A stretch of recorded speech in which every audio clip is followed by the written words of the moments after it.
Hello, George Romanic here. Today we are going to look into the physics of adiabatic compression or expansion of a volume of a gas.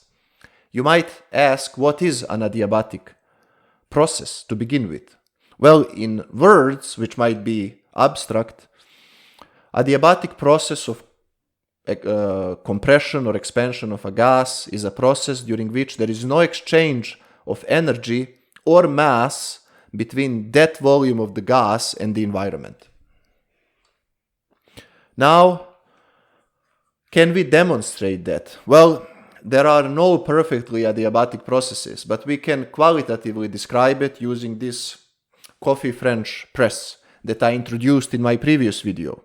If you have this in kitchen, you can use it as a relatively okay example of a container and a piston. However, this is not very good piston because it's full of holes. So if you put this here, qualitatively it does look like a piston. You are compressing air in this container, but that compression is very poor because air is escaping through these holes. So we can increase the efficiency of our piston by enveloping it into a plastic bag, into a nylon, like this. So now the air cannot escape through the holes in this piston. It can only escape around the edges if the sealings are not very good, and they are not very good in this case. So I have the same container. Now my piston is much better, and I start pressing this air, and I squeeze. And I squeeze.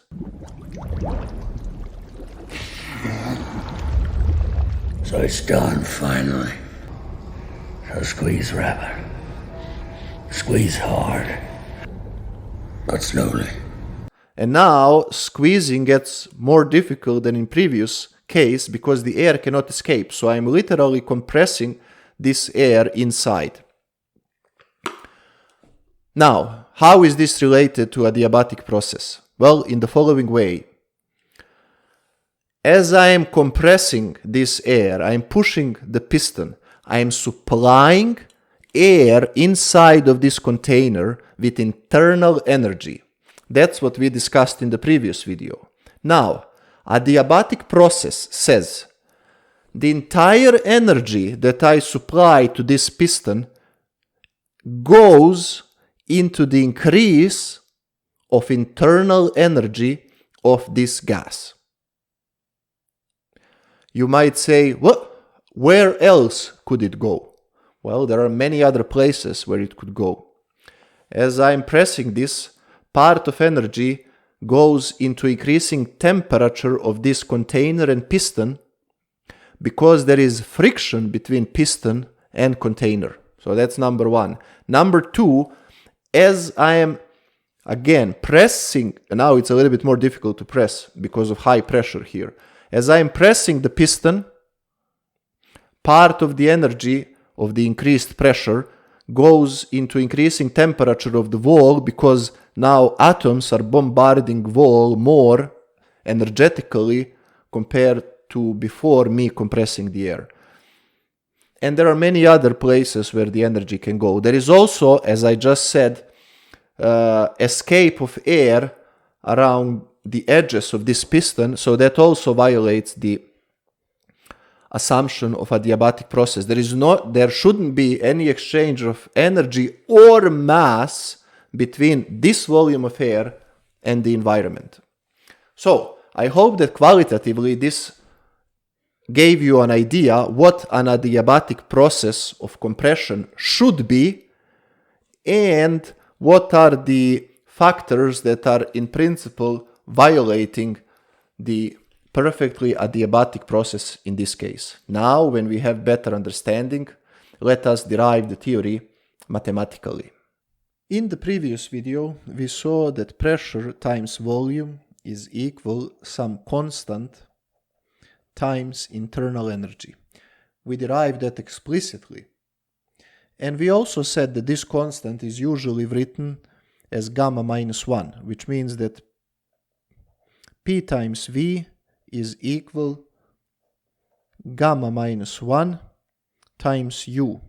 And for atomic gases, this gamma is 5/3. So this is what we concluded previously. Now, we will explore this relationship in the following way. Let's say we have this container over here. There is a piston, as always, and we can apply some force on this piston, and there is monoatomic gas inside of this container.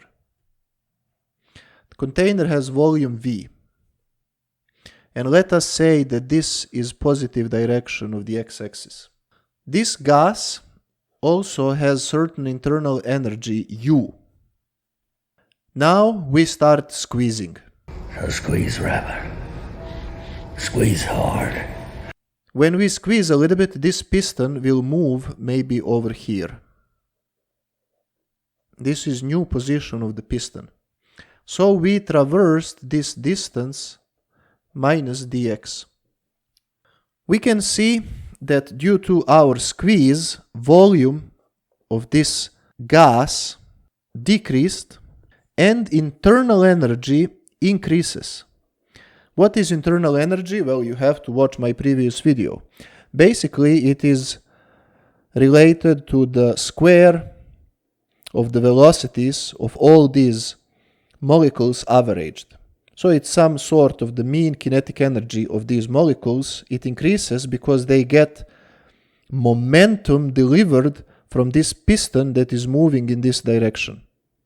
So internal energy in the gas increases, and consequently from this formula, notice that the pressure will increase.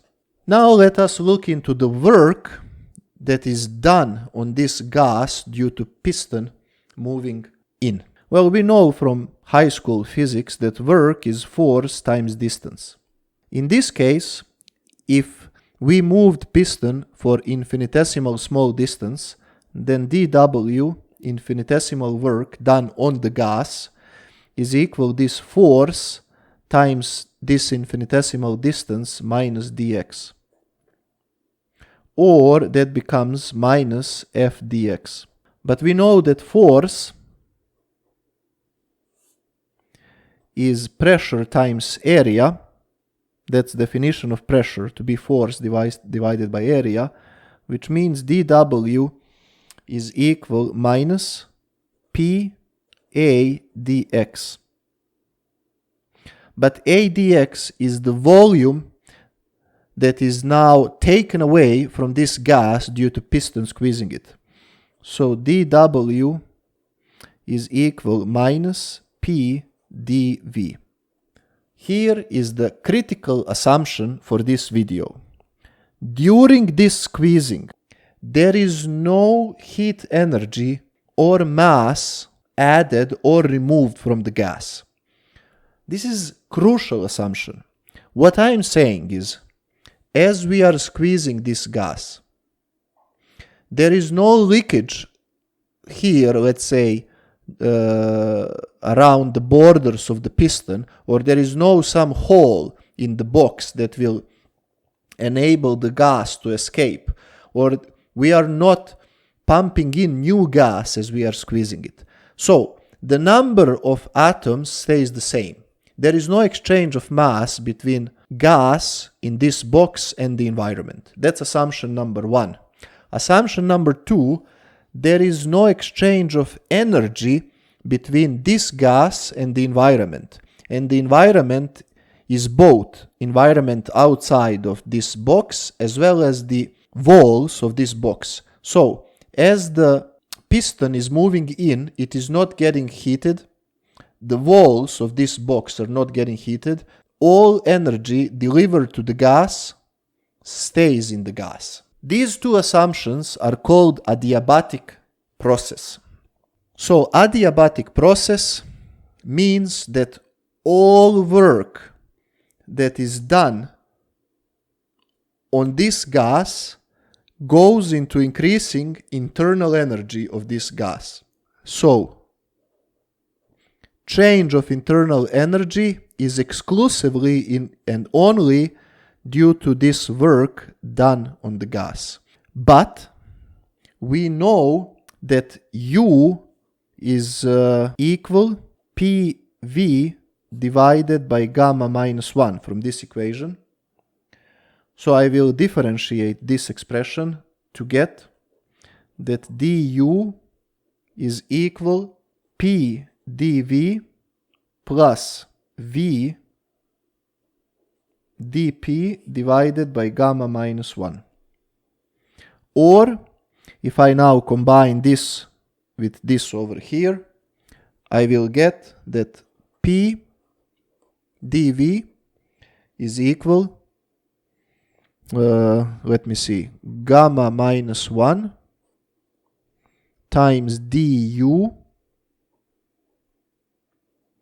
minus dP times V. Or, instead of du, I can plug in this, so I will get that P dV is equal gamma minus 1 du is minus P dV minus dP times V. Or I can now manipulate this expression to get that P dV is equal minus gamma P dV, I'm multiplying these, plus P dV minus V dP. Notice that this and this will cancel, so I will get that gamma P dV plus V dP is equal to 0. And I will now divide this by PV to get that gamma dV over V plus dP over P is equal to 0. And this is differential equation that separates variables. You should be able to solve this. So we just integrate like this. And these are logarithms, so I will have here that gamma ln V plus ln P is equal, don't forget integration constant because there are no limits in these integrals, and I will write my integration constant as ln C. I can write it any way I want, but because these terms contain logarithms, it is convenient to have constant written in the same way. So now I pass with exponential function through this expression, and of course we get that V to power gamma times P is some constant C. And quite often, for some reason, people tend to write this as P times V to gamma is C, constant. Either way, it doesn't matter. This is a adiabatic process. Pressure times volume to the power gamma is a fixed constant. This expression was confirmed experimentally many times. So experimentally, what people figured out is if they have experiments in which they plot results in a way that here we have pressure and here we have volume of the gas, then the results tend, and we squeeze or expand gas adiabatically, means no exchange of energy with the environment or addition or removal of the mass, the results tend to look something like this.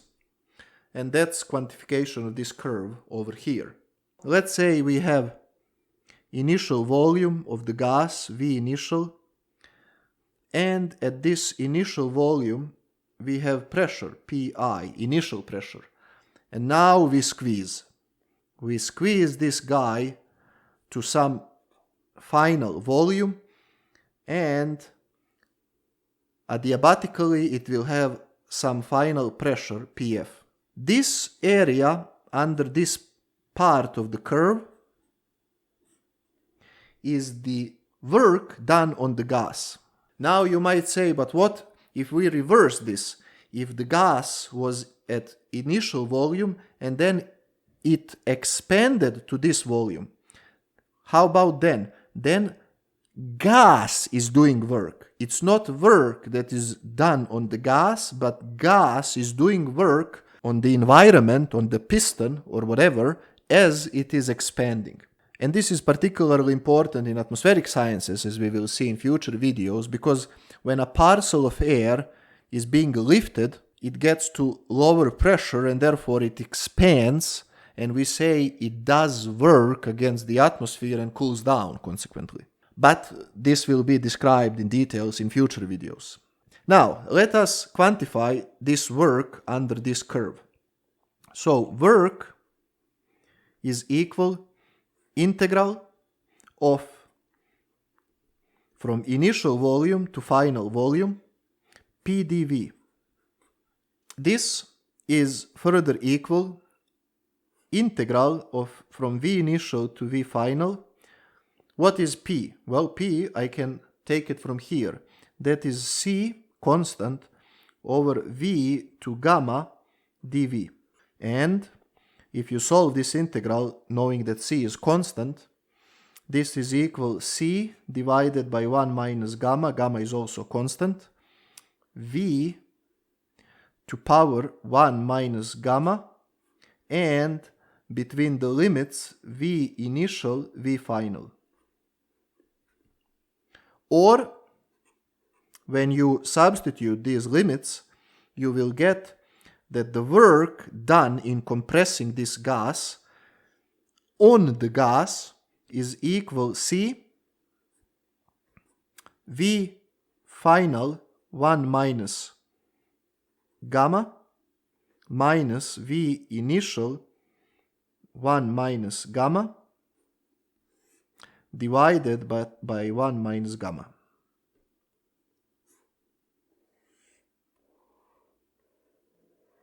Of course, now some of you might say, well, what's the big deal? Tell me, how do I use this expression? Okay, I will do that. Let's take the same box of helium that we had in previous video. Helium is monoatomic gas. Here is that box. Helium is inside. And we are not going to go crazy, so this volume of this box is 1 cubic meter. So 1 meter length, width and height. Pressure, and I will call it initial pressure of this helium, so it's helium, is 1000 millibars, so 10 to power 5 pascals, just room pressure. And this is initial volume, by the way. Because this is monoatomic gas, gamma is 5 over 3, as I told you at the beginning of the video. Now we squeeze. It's yours to squeeze, as I promised. I want you to squeeze and squeeze and squeeze! Do not show the slightest pity or mercy. Never stop. Go. Go! Show no mercy! And we get final volume half a cubic meter. So we squeeze this gas to this box. Internal energy increased. But the work that we done on the gas, squeezing it to this volume, fully went into increasing in internal energy. No leakage of heat to outside. That means adiabatic process. Question. What is the work that is done on the gas, squeezing it, and what is the final pressure in this thing? Well, knowing equations that we just derived on the previous page, this becomes very simple. So, work was equal, this constant, V final 1 minus gamma minus V initial 1 minus gamma over 1 minus gamma. As you can see, I know final volume, half a cubic meter, I know initial volume, I know gamma, but what is C, this constant? Well, I can easily calculate it from my expression for adiabatic process, because for adiabatic process we said that P times V to gamma is a constant. Well, that is constant throughout adiabatic process, which means this is also equal P initial, V initial to gamma. But P initial is 10 to power 5, as you can see. V initial is 1 cubic meter and gamma is 5 over 3. So when I substitute all these, I get that this constant C is equal 10 to power 5. Now I know this constant, I plug it in here and I plug in all other values, and if I calculated this correctly, I get negative 8.8 times 10 to power 4 joules. So that's a lot of work. Approximately, 20,000 calories or so. And why is it negative? Well, negative because we are compressing the gas, as I mentioned many times during this video. We are doing work on the gas. We are squeezing it. And that's a lot of work. So instead of going to the gym, you can go to a party and say, I'm very tired because I was squeezing a cubic meter of helium to a volume of half of a cubic meter, and I spent a lot of calories doing that. Much better maybe than doing some other exercises in the gym. And you will, in the process, learn a lot about physics. Well, you learn about physics even in gym when you lift weights. Okay, we answered this question. The next question is, what is the final pressure in the gas? Well, that couldn't be simpler because we use this equation. This equation works throughout a adiabatic process. It worked for the initial condition. Well, it must work for the final condition. So P final is equal C over V final to gamma. And if you plug in these numbers, you get 3.2 times 10 to power 5 pascals. Or that is approximately 3,200 millibars. And that's how you use these equations to study adiabatic processes. In atmospheric sciences, we often use assumption of adiabatic process. We say there is a parcel of air. Imagine a parcel of air of some arbitrary shape, and that parcel of air is moving around in both horizontal plane and vertical plane. If the process is adiabatic, that means there is no exchange of energy between that parcel of air and the environment, the rest of the atmosphere, and there is no exchange of momentum or mass between that parcel of air and the environment. What would be an example of process that is not adiabatic in this case? We call these processes diabatic. Well, an example of a diabatic process would be solar heating. If we have that parcel of air and there is energy of the sun heating it up, well, that's energy coming from outside. That's not a adiabatic process. Turbulence, or rather turbulent mixing between that parcel of air and the rest of the atmosphere in terms of mixing of the heat, latent heat, sensible heat, momentum, and so on, some passive substances, all these are examples of diabatic processes. However, the assumption of a diabatic process is very commonly invoked in atmospheric sciences because it is very good, quite accurate in many instances, and most importantly, helps us to explain many fundamental properties of the atmosphere. This assumption is all over the place when we are investigating atmospheric thermodynamics. And in the next videos, when I start talking about atmospheric thermodynamics, you will see that we will use it quite often to define, for example, something that we call the atmospheric stability, static stability of the atmosphere. So, this video is very important if you want to properly understand thermodynamics as well as the dynamics of our atmosphere. Until next video, goodbye.